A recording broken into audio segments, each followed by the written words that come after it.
E os elogios ao presidente Jair Bolsonaro durante o jogo entre Brasil e Peru, que foi transmitido na terça-feira pela TV Brasil, não apenas se acenderam a disputa entre aliados do Planalto e oposição, como também podem configurar crime de responsabilidade ou até mesmo improbidade administrativa. Sobre esse assunto, a gente conversa agora com o professor de Direito Administrativo da PUC e presidente do Instituto Brasileiro de Direito Administrativo, Maurício Zocum. Doutor, bom dia para o senhor. Obrigada por conversar aqui conosco na Jovem Pan. Espero ter pronunciado o seu sobrenome corretamente. Salve, Nicole, tudo bem? Fica tranquilo, o sobrenome é estranho mesmo, então ninguém acerta, mas tudo bem. É Zocum, mas tá ótimo. Zocum, perfeito. Maurício Zocum. Obrigada, doutor. Eu queria começar te perguntando justamente isso. Esses elogios que foram feitos ao presidente Jair Bolsonaro, eles podem ser penalizados criminalmente? Olha, essa questão tem que ser observada por duas óticas. Primeiro, quem foi o beneficiário do elogio e quem fez o elogio. Sob esta perspectiva, o presidente da República não tem absolutamente nada a ver com o elogio feito por um servidor de uma empresa estatal de comunicação. Ele foi o destinatário do elogio, mas ele, ao que tudo consta, não incentivou a prática do elogio. Se ele não incentivou a prática do elogio, se ele não, por assim dizer, não se constituiu uma política daquela empresa estatal, o louvor ao chefe do Poder Executivo, então, seguramente, o presidente da República ele não pode ser acusado da prática de nenhuma ilicitude e, portanto, que esse episódio, de alguma maneira, encerra. Agora, uma outra perspectiva pode ser vista por quem fez o elogio, né, que é o próprio locutor esportivo que elogiou o presidente da República. Nesse caso, o que se pode dizer? Se não se trata de uma política habitual daquela empresa de telecomunicações, o ambiente de uma locução, o ambiente do improviso, é o ambiente onde, digamos, não existe um roteiro pré-definido.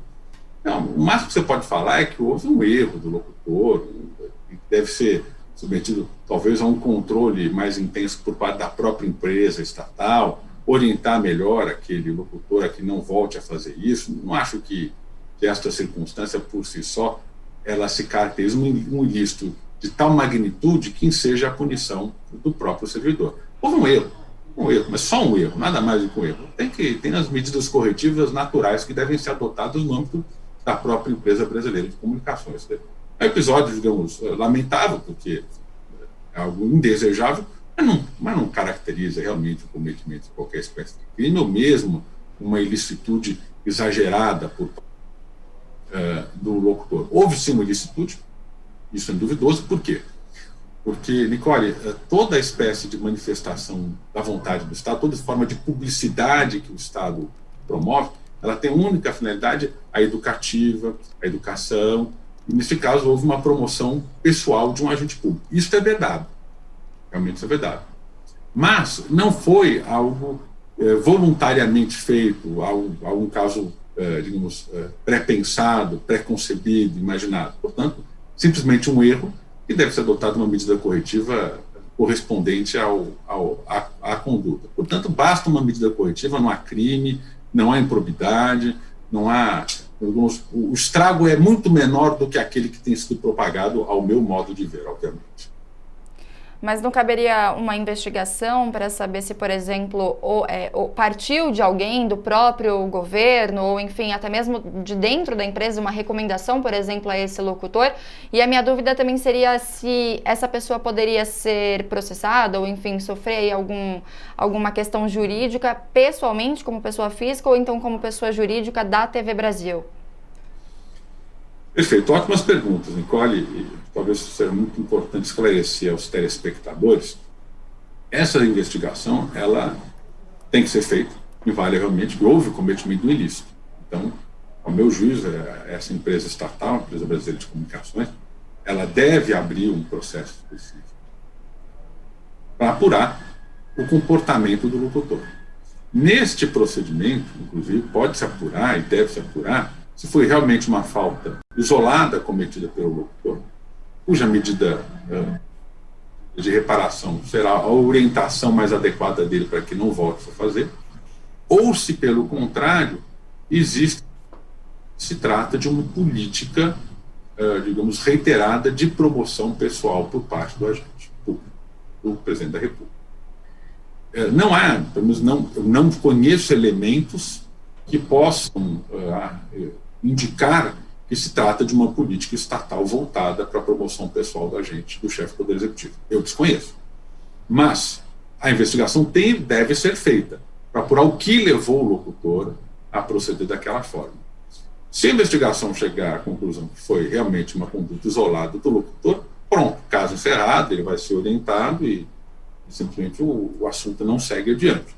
Se, pelo contrário, foi identificado que se trata de uma política, digamos, reiterada, estatutária de promoção do chefe do Poder Executivo, aí a investigação passa a tomar um outro caminho para identificar quem, de algum modo, vem fixando esta espécie de política de promoção pessoal do agente do chefe do Poder Executivo, que é o presidente da República. Agora, em relação ao agente, o locutor, cá entre nós, né, não parece que ao menos pela transmissão que eu tenha assistido, ele estava empolgado com o momento, começa fazendo uma promoção do chefe do executivo, mas por vontade própria. Então, é claro que podem promover uma ação contra ele, mas ia ser uma ação inútil. Uma ação que realmente só ia causar dissabor, transtornos e preocupações desnecessárias a esse locutor. Ele cometeu um ilícito, mas é um ilícito, digamos, de uma magnitude muito pequena para ensejar uma punição extremamente elevada. Mas, se você tem razão, Nicole, uma investigação deve ser feita para apurar se, para além desta superficialidade de uma pequena ilicitude cometida, existe uma coisa maior por trás. Isto nós não sabemos. Uma investigação que deve ser realizada pode chegar a uma conclusão distinta. E se chegar a uma conclusão distinta, aí sim nós teremos um problema muito grande para saber quem, que em última medida, teria edificado esta política de divulgação pessoal do chefe do Poder Executivo. Doutor, como o senhor falou, a gente, pelo menos analisando assim pelo que nós vimos nessa transmissão, né, não dá para garantir que foi algo pensado, algo mandado, mas e se houver alguma reincidência, se isso voltar a acontecer outras vezes? Aí a coisa muda de figura? Como é que funcionaria? De novo, né, aí a coisa muda de figura, porque se a partir da identificação deste equívoco, vamos colocar assim, do narrador, de realizar uma promoção pessoal do chefe do Poder Executivo, que não deveria acontecer, mas aconteceu. Então, imaginemos que todo mundo tem direito ao erro, Nicole. O agente público também tem direito. Então, a pergunta é a que título esse erro ocorre? Errar é humano, e não há uma punição exagerada para o erro cometido sem a vontade deliberada de errar, né? Você sabendo que não pode fazer e mesmo assim faz. O que me parece que tem ocorrido com esse locutor é que ele, por um desconhecimento, não sabia que poderia realizar a promoção pessoal do chefe do Poder Executivo e mesmo assim fez. Se, a partir desse momento, a empresa estatal fixar uma política bastante clara, no sentido de que, em todas as transmissões, inclusive de TV e jogos que vieram a ser realizados, fica proibido a promoção de qualquer espécie, a promoção pessoal do chefe do Poder Executivo ou de qualquer outro agente público, e mesmo assim um locutor, um apresentador realizar essa promoção, aí sim o locutor terá realizado um ilícito, que aí sim vai ser um ilícito de natureza intencional, porque ele descumpriu uma regra que foi fixada justamente para evitar que novos deslizes, novos erros voltassem a acontecer. E a partir do momento que essa regra é fixada e mesmo assim o locutor, o apresentador volta a incidir nela, então aí realmente o ilícito ele deixa de ser um ilícito leve, passa a ser um ilícito reiterado, porque passou a ser uma política da empresa, e a política da empresa, com base na Constituição, foi desrespeitada voluntariamente, aí realmente o agente público ele pode, seguindo adiante, inclusive, praticar o que se denomina entre nós, aqui do direito, de ato de improbidade administrativa, né? Quando ele voluntariamente sabe que está praticando ilícito e deseja praticar o ilícito. O que, ao meu juízo, insisto no ponto, não ocorreu no caso concreto.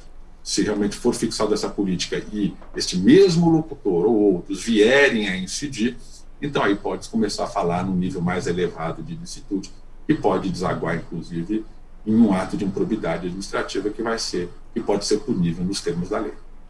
Perfeito, a gente conversou agora então com o professor de Direito Administrativo da PUC e presidente do Instituto Brasileiro de Direito Administrativo, Maurício Zocum. Obrigada, doutor, pela participação. Um ótimo final de semana para o senhor.